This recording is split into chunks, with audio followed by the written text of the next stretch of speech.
কি বলো তুমি? কি বলে এগুলো? বাচ্চা ছেলেদের সাথে আমাদের আনেন কেন ভাই? অবশ্যই না, অবশ্যই না। তোমাদের সাথে তোমাদের টক শোতে আসাই আসেন না ভাই, আপনি না আসলে তো আমরা মরে যাব না। শিখতে হবে দেখি, শিখতে হবে। ভাই আমি শিখতে চাই আপনাদের কাছ থেকে, কিন্তু আপনি ভাই আপনার কাছে একটু জানতে চাইবো যে শাপলা হত্যাকাণ্ড এবং পিলখানা হত্যাকাণ্ড যেখানে আসলো না, এটার ব্যাপারে আপনাদের কোনো মতামত আছে কিনা? না, শাপলা হত্যাকাণ্ড, পিলখানা হত্যাকাণ্ড 90-তে এক জিনিস না। মানে এটা যে আসেনি, মানে সেটা নিয়ে আপনাদের কোনো না, অবশ্যই এর বিচার তো হবেই। শাপলা চত্বরে হত্যাকাণ্ডের বিচার হবে, পিলখানার বিচার হবে। কিন্তু এটা ঘোষণাপত্রে আসার মতো গুরুত্বপূর্ণ মনে হয়নি। গুরুত্বপূর্ণ কেন হবে না? গুরুত্বপূর্ণ তো হওয়া উচিত ছিল। তারপর এটা হবে। এই কতগুলো জিনিস আছে লিখলেই গুরুত্বপূর্ণ হলো না। তাহলে একই কথা 7 নভেম্বর রাখা দরকার ছিল না, 90 রাখা দরকার ছিল না, 71 থেকে চলে আসতাম। না, 7 নভেম্বর একটা প্রেক্ষাপট, 90 একটা প্রেক্ষাপট, 24 একটা প্রেক্ষাপট, 71 একটা প্রেক্ষাপট, 52 একটা প্রেক্ষাপট। 47টা কেন নাই? 47টা তো আমাদের ব্রিটিশ বিরোধী আন্দোলনের একটা সমৃদ্ধ ফসল ওইটা। আর এই যে পিলখানা হত্যাকাণ্ড, এটা একটা আমাদের সশস্ত্র বাহিনীর মধ্যে একটা ষড়যন্ত্রের মধ্য দিয়ে একটা ঘটনা ঘটেছে। শাপলা চত্বর, ওটা যদি শাপলা চত্বর 4 এপ্রিল তারা চলে গিয়েছিল, তখন আমি জেলে ছিলাম। 5ই মে যখন তারা তার জায়গায় অবস্থান নিল, তারপর হঠাৎ করে দেখলাম তারা এখানে চলে আসে। কিন্তু এটা না থাকার কারণে ওখান থেকে ওইটা তো রাজনৈতিক, বিচারের গুরুত্ব অনুযায়ী বিচার তো হবেই, বিচারের গুরুত্ব ঠিক আছে, কিন্তু রাজনৈতিক যদি 9 বছর আন্দোলন সংগ্রামের ফসল হলো না।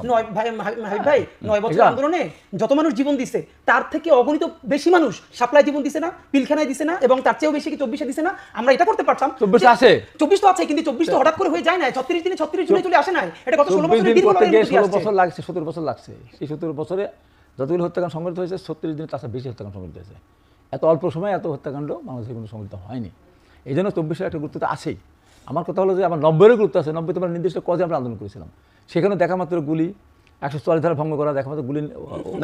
আমার শুধু ছোট করে জানার বিষয় যে এটি না থাকার কারণে এটা বিচারের গুরুত্ব হারায়। আমরা সব হত্যাকাণ্ড বিচার 71 আমি দাবি করছি, 71-এ যারা মানবতা বিরোধী অপরাধ করেছে, যারা বাংলাদেশের স্বাধীনতা বিরোধিতা করেছে, তাদের বিচার হওয়া উচিত।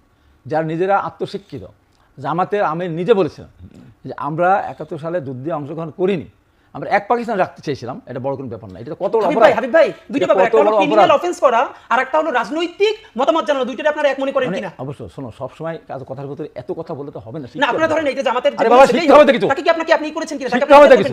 ভাই আমি শিখতে চাই আপনাদের কাছ থেকে, কিন্তু আপনি বলেন না যে জামাতের আমির বলেছে যে তোমাদের সাথে তোমাদের টক শোতে আসাই আসেন না ভাই, আপনি না আসলে তো আমরা মরে যাব না।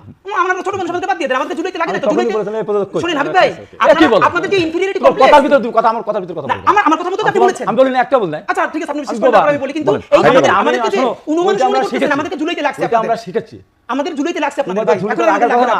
আমাদের জীবন দিতে হয়েছে। জীবন তো বাচ্চারাও দিছে, আপনারা তো জীবন দিয়ে মন্ত্রী হয়েছে, কিন্তু বাচ্চাদের কিছু হয় নাই। জীবন তো সাপ্লাই দিছে, পিলখানা দিছে, সেগুলো জীবন মনে হয় না আপনাদের কাছে। এইটাই দুঃখ আমাদের। এগুলি তাহলে আপনি বলেন আপনার 47 কে কেন রাখলেন না? আপনার প্রতিবাদ কেন জানেন না? জামাত কেন প্রতিবাদ জানেন না? এখানে শোনো, কথার ভিতর তোমার কথা তুমি বলো, 100 বার বলো।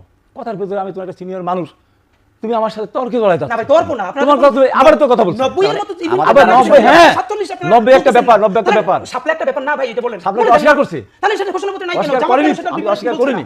আমার তোমার 71 এর কথা বলে তোমার লাগলো কেন? তাহলে না, কার লাগলো? তোমার। আমি কখন লাগাইলাম? এই যে লাগলে আমি বলেছি আমি আপনারা বললাম যে ক্রিমিনাল 71 সালে মানবতা বিরোধী অপরাধ যারা করেছে, হ্যাঁ। যারা এখনো দেশের স্বাধীনতাকে স্বীকার করে না, যারা এখনো সবার সিরিজ হতে যায় না। ভাই বাংলাদেশে কি এমন কোন দল এখন আছে যারা 71 এর স্বাধীনতা চায় না বা সেটার বিপক্ষে আছে? তারা স্বীকার করে না। তাহলে জামাত আপনি ধরেন না কেন? তার পাশে দাঁড়ান কেন আপনারা? সেটাই তো বলতেছি। মির্জা ফখরুল ইসলাম আলমগীর সাহেব দাঁড়াইছে, তার বলছি পাশে তো। আমাদের সেক্রেটারি দাঁড়াইছে, উনি কেন বলেন দাঁড়াতে পারে, দাঁড়াবো না? পরিস্থিতির পরিপ্রেক্ষিতে না, দাঁড়াতে পারে। আপনি বলবেন, আমার কথা বলবো না। আপনি বলবেন যে না দাঁড়াবো না। আমার কথা এই বলবো না। জামাতের সাথে আমরা দাঁড়াবো না। সেই জামাতের সাথে তো বিএনপিরও জোট ছিল। সেই জামাতের সাথে বিএনপি ছিল। জোট করছে। হ্যাঁ, এদের উত্তর আছে তো। জি। মানে আপনাদের পক্ষে সব উত্তর আছে। কি আমরা বলে বলছি এগুলো? এটা এসব সমস্যা। বাচ্চা ছেলেদের সাথে আমাদের আনেন কেন ভাই? কি বলো তুমি?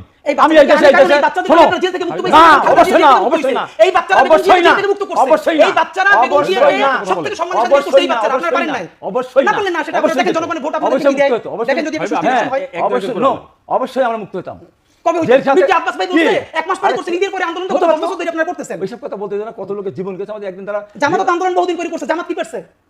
আরে কথার ভিতরে কথা আমি আচ্ছা, আমরা এখানে আন্দোলন সংগ্রাম করে মানুষ দেশের অর্থনৈতিক অবস্থা, দ্রব্যমূল্যের ঊর্ধ্বগতি, গুম খুনের পরিপ্রেক্ষিতে ভোট দিতে পারে না, একটা মানুষের ভিতরে একটা আকাঙ্ক্ষা জন্মেছিল।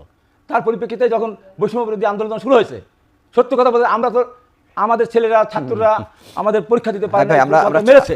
তারপর আমাদের ছেলে তো অন্য কোনো সংগঠন লুকায় নাই। ভাই আমাদের বিরতি সময় হয়েছে, আমরা আসছি, আমরা ফিরে আসি কিছুক্ষণের মধ্যে। দর্শক